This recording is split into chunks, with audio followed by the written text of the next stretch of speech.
NFL owners meetings. Coaches are there. They're talking to the media. This is always a nice little free week where we get a bunch of headlines and a lot of news to discuss. I want to start by talking about all the NFL rule changes that came about over the past couple of days. There is a long list of moves that are going to occur. The tush push is not one of them. A projected opportunity for playoff teams to be determined and the seeding to be determined, the bye to be just based on overall record, that has been tabled. What we do get is a change to overtime rules, a change to the kickoff and touchback rule, replay assist, and the chain gain. The four that I want to discuss, of those four that I brought up, I want to approach it like this, Sean. Is this move actually worth it, or is this a waste of time? The overtime rule, all they have changed is that it will be the same as it is in the regular season, or in the regular season, it will be the same as it is in the postseason. Under overtime rules in the postseason, the period is 15 minutes long, and both teams are guaranteed a possession, even if the team that gets the ball first scores a touchdown. Both teams will now be guaranteed a possession during overtime in the regular season, but the OT period will only be 10 minutes long. Under the previous regular season rule, the team that got the ball first could win the game by scoring a touchdown on the first possession, but that is no longer the case, as it will now be this playoff version. Is this worth it, or is this nonsense? This one is worth it. It's just keeping a little bit of continuity. I don't see the benefit, aside from like the first time it happens in the playoffs, of having a different formatted overtime game between the regular season and the playoffs. Like, just because it's the playoffs, we let both teams touch the ball. Well, we might as well make it even across the board, so there's not going to be any hiccups in the postseason. Whereas, we weren't really prepped for this. I remember this last season when we first got the new overtime rules introduced into the playoffs. There was confusion. There was confusion online. Some of the teams even looked confused about their procedure. I think they're going to be fine this year, keeping it all on the same page. This one's fine. This is actually a no-brainer from the brain trusts running the NFL that I'm okay with it. Overtime rules are boring unless they're the college overtime rules. That is the only time I will get fired up and say this change definitely needed to get made. I don't think that I think that what you just said is correct. That the continuity is what's important. It was kind of odd that there was this change to the overtime playoff rule, and there wasn't the same rules in the regular season. You should have everybody used to how everything is supposed to be operating when the games have the actual season on the line. I also think that there's just generally always a shitload of confusion. How many times have we had to see broadcasts explain over and over again? It happens more in college, but the broadcasts are constantly over explaining, oh my God, this is what's different. This is what you need to expect. This is why in the playoff it's different than the regular season. Hopefully there's a lot less of that and we can just go out there and play football. I don't know why it kind of reminds me, and this wouldn't work in hockey, but for the longest time, the overtime rules in hockey were not the same as they were in the playoffs as they were in the regular season. I forget exactly what the difference is. Kind of stupid for me to bring that up, considering I didn't actually know what it was. But the continuity is important. If I was capable, I would have been able to bail you out and say, actually, Joe, that way to bring that up. I remember that too. Neither of us know shit about ass. Don't know shit about dick. Look, here's the. I didn't enjoy necessarily per se the first overtime rendition in the NFL, but at least it was simple. Coin toss, if you score, you win the game. It's really two elements. If you don't score, you're probably going to lose the game. They could kick a field goal. Once we started adding the layer of it has to be a touchdown. If it's a field goal, they can get the ball back. And now both teams get a possession no matter what. I get it. But it's such a knee-jerk reaction to a knee-jerk reaction to a knee-jerk reaction just to say you both get to touch the ball in overtime. Whereas the most fair way to do it, coin flip. And we're leaving it up to chance, and then you're going to go play real football. And if you have a defense, you're going to win the game. If you don't value that side of your team, then you will lose the game. And it's just back to football. It's a coin toss and then back to football. It's not a coin toss and now, football's changed. Oh, no, we can't do this. There's no sudden death anymore because people on Twitter got too upset because Josh Allen didn't win the game because their hero didn't get to win. That's not – it feels a little too socialist for what the NFL has given us recently. Personally, and this is a bit of a hot take, I actually would prefer if both the NFL and college football had the same rule. Be great. But I say forget and screw, the stupid shit where you're at the 25-yard line or whatever yard line they get it and they got to march down. I just want the shootout. Just do the shootout. Because you were already the 25 and in's great. You already had this. It is. You already had this dumb cockamamie rule in the NFL where what we're talking about here that they're completely getting rid of, which was whoever happened to got the coin flip basically won the game. That was what was always the most ridiculous shit. That made no sense, and anyone who griped about that, they don't know ball. I'm sorry. Anyone who had a problem with that just wanted to happen to see a coin flip to determine the outcome of the game. I say let's take it to the further degree. You got to be able to score from the 3-yard line. Maybe move it back to the 5-yard line. It's just a shootout. The game will end quicker. It'll be really intense. The Georgia Tech game was a really good example of that. Yeah, here's the thing, though. There's nothing like watching that college football overtime and seeing that inside run play go for 25 right into the end zone. Like, there's nothing like seeing that play specifically. Either we're going for it all on this first play, either running it down their throats or we're tossing it to that corner pylon. We're getting in and we're putting the pressure right back on them. Putting it at the 25, I love it because it keeps the kicker in it also. Yeah. And then the whole time, if you're not scoring the touchdown, they never make it because why would they? Because every college fan knows that ball of iron that gets in your gut, knowing that this kicker is going to come out and shank it way left because it's overtime and his legs are jelly at this point. Like that theater can't be replaced. It's better than a coin flip. I don't know. I really think that the 2-point conversion shootout was so high pressure the few times that it happened in important games. I know that a lot of people were complaining about it. I don't care. It does get a little bit sticky when we get to the spot where it's like, hey, we're out of 2-point plays. What the hell are we going to call? We're just going to start drawing stuff up in the sand. I don't care. I thought that Georgia Tech game was one of the most intense college football games that I've watched in the past couple of seasons. Here's the thing. I get real romantic. I get real romantic about seeing that bottom ticker scoreboard at the end of the night if there were some overtime games and seeing a 70-67 or That's a good point. Seeing a 60-55. However it shook out, I'm like, man, there were some crazy ass games today. And it was overtime and you kind of just it pulls you in seeing that big score, makes you a little more invested in that overtime. So that's one thing that always drew me to that college overtime was seeing the inflated, ridiculous scores because they still counted as touchdowns, not 2-point conversions, which is far lamer in comparison. Right. The other second rule change, the touchback was originally at the 30-yard line, but starting in 2025, the touchback will be moved out to the 35-yard line. The change is being made with the hope that it will discourage the kicking team from simply booting the ball out of the end of the end zone, the back of the end zone on a kickoff, knowing that a return team will automatically get the ball at the 35-yard line. So we added and changed the approach where it was the UFL style where everybody's lined up within 10 yards of one another. The onside kick was removed. Now you're trying to encourage kickoff teams to actually place the ball in a returnable situation. I'm for this one. Do you think that this is a smart move or is this nonsense? This is nonsense. It's BS. It's a backhanded compliment to the league is what it is or it's just backhanded rather. I don't see what the compliment is. It's just rewarding the offense for being there and punishing the team that just scored that will be on defense by giving them a more disadvantageous position by following the rules that they followed last time. You want to fix this, push the kickoff back 5 yards. Make the extent of where these guys can kick to that 1 to 2 to goal line nebulous range where if you just put it right in that 5 yard line to 1 yard line spot, you're in a really good chance to cover. How far does this go? How far do we start rewarding offenses for just getting the ball on the kickoff or letting it go out of bounds or getting a touchback? Do they get to go to the 40 and then we get 60 yards of offense?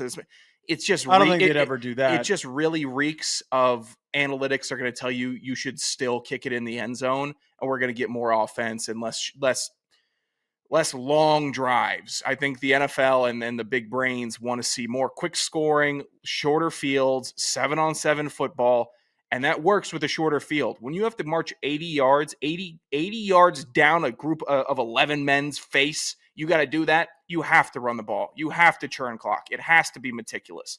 If you get the ball at the 40, you're a pass interference call away from a field goal.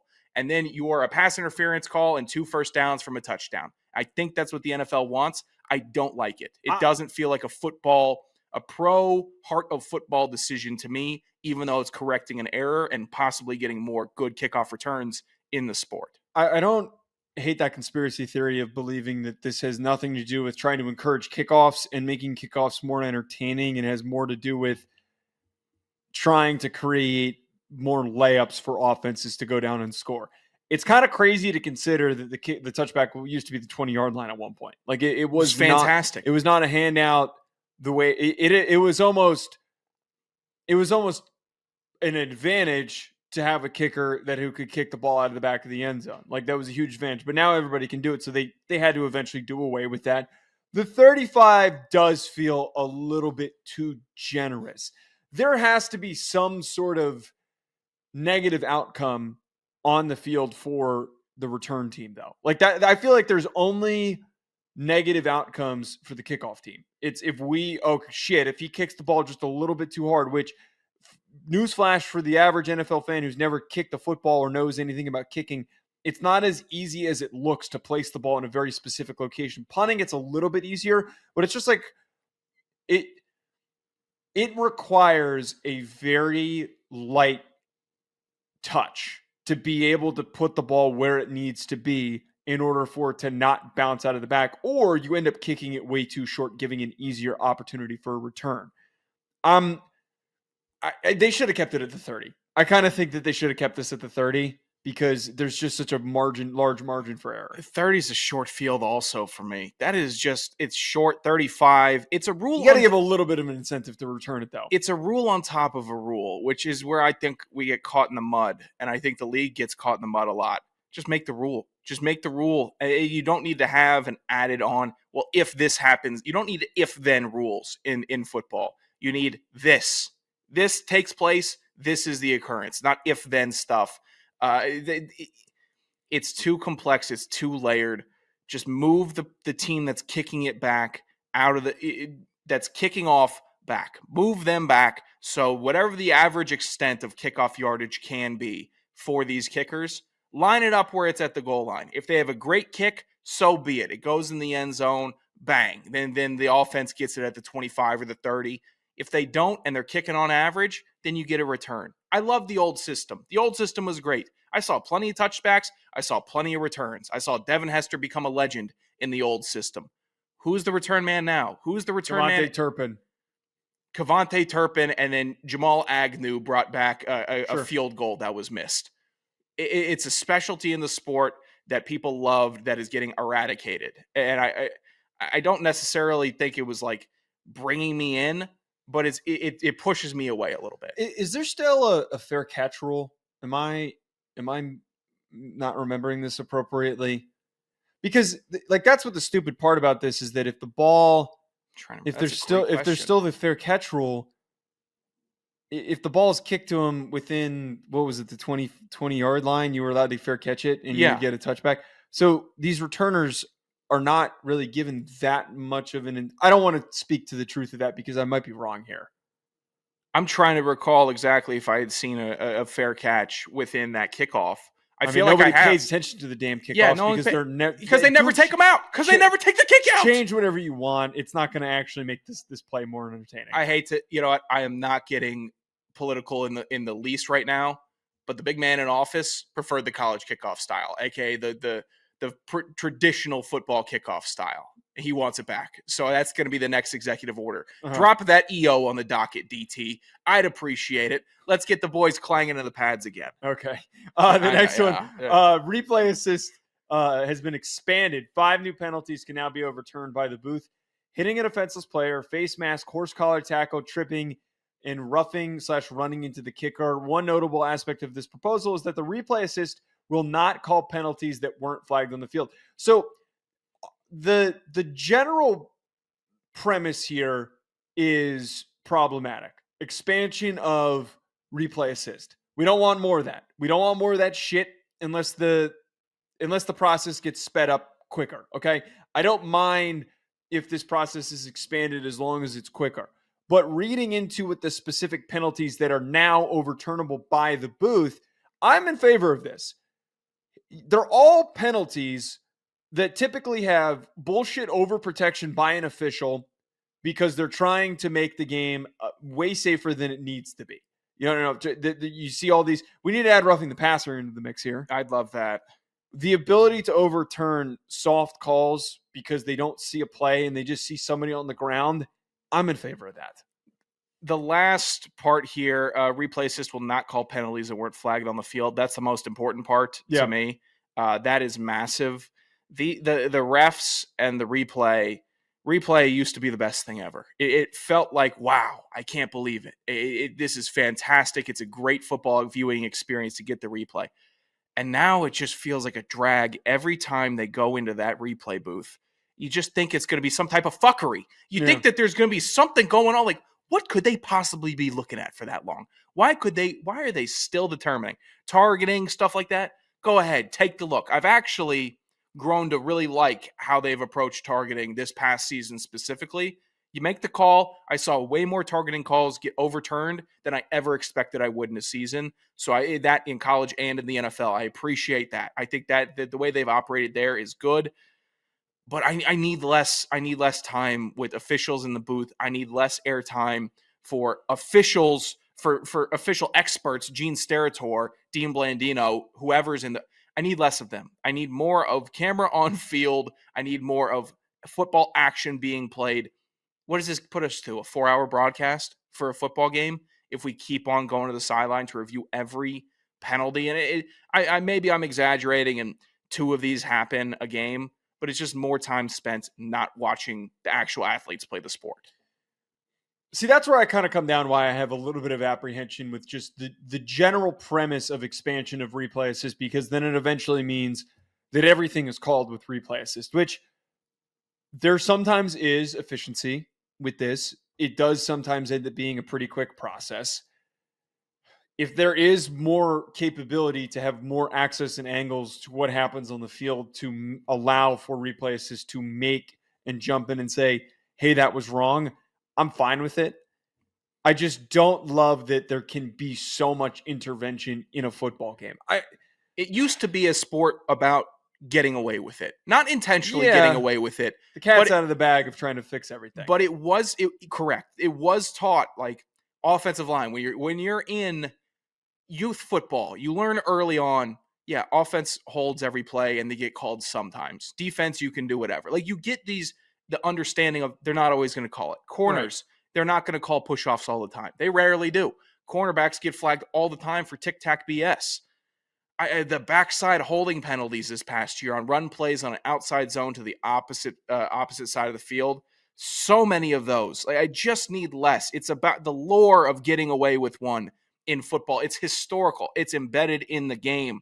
Similarly to corking bats in the MLB. Similarly to the sticky stuff the pitchers use. You need the edge. You want to win. That's what these teams do. And by intervening and constantly doing this, you could possibly erase great moments. You possibly erase that Denver win over Pittsburgh in the playoffs with Tebow throwing that touchdown on the first play because there was a player mislined and there weren't enough players on the LOS. If there's an eye in the sky catching that before and Big Brother's giving a radar, you don't get that moment. You don't get the one big Tebow playoff win before he goes and pisses down his leg against New England. You take away a lot of the sport that's just in it. And I think people will not like the sport when the human element of getting away with something is completely interjected into the sport. Similarly to baseball with the robot umpires. You're going to get real pissed when you know exactly what a strike is and what isn't, and you can't argue with the umpire anymore. You're going to get real pissed when you can't yell at an NFL referee because of his judgment. And when it just goes down to the rule book, you're going to be sitting in your chair in your basement with a dumb look on your face saying, well, my team just sucks. I don't know who to be mad about. I'm going to go kick my dog. That's what's going to happen because you can't take out your anger on the referees. Sean's saying take your anger out on your kids. That's exactly what he's saying. No, there is kind of a funny angle that you bring up there that there's no lucking your way into escaping mediocrity. Now we're approaching the world where if your team sucks, you are not going to survive it. There's nothing but death on the other end. I also how soon do you think we end up approaching that Gemini, the Google AI, is going to be making calls That's where I punch from out. the booth. That's where I punch out. The more when AI, I don't know what the name of the Microsoft. It would probably be the Microsoft AI assistant, the Bing, whatever Bing AI assistant is. That is going to be making the calls from the booth. Bing AI is calling rugby penalties in football. That awful program. Flagrant foul. Yeah. Like, can you overturn the AI? Oh, they threw it forward. God, that's not allowed in Bing. Good Lord. Oh God. Yeah, it's gonna be sending you Studio Ghibli edits of the play instead of actually giving you a. Can't even overemphasize seeing a Studio Ghibli movie in the theater compared to these edits that are getting put out there. It was the worst thing that could have happened this weekend. And it pisses me off that there's just general amusement from the public that it's like, wow, look how cool this is. I found it really funny that apparently all of these requests require so much processing power that it's like melting the software. It's destroying the environment. Or not the software, the hardware. Yeah. The upkeep, but specifically this, it's overheating the system so much that the hardware is melting from trying to produce these. Husbands used to paint their wives. They used to practice art, to dedicate a year and a half to a painting they put their all into, to profess their love. And now you got some dickhead with a labradoodle that's obviously cucked, going into Grok AI or SO3 or whatever it's called and doing, all right, I put us in Ghibli. Don't I deserve a blowjob for that? No, you don't.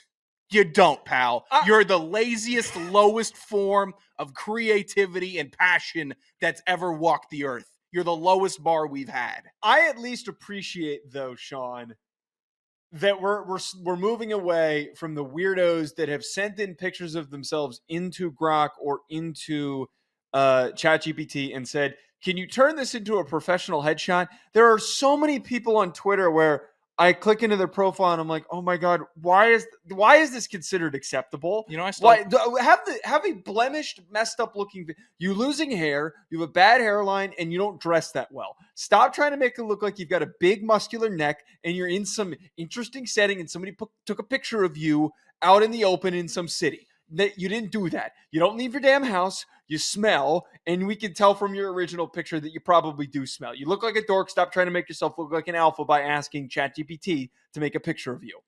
There's a pinned tweet from a busty woman I'm familiar with on Twitter. Not personally familiar with, but I'm aware of Tread her. lightly. I am. Her pinned tweet goes, "Girl, he saw your rolls when you walked in for dinner. Just get naked." So all of this pretense of, hey, I'm going to make it look like I got a big neck and I'm an alpha Chad in the city. No, you're a dude on his laptop that's 6 years old with a disgusting screen applying on LinkedIn. You got no network. You got no connections. Just go raw like the rest of us. Stop trying to AI yourself.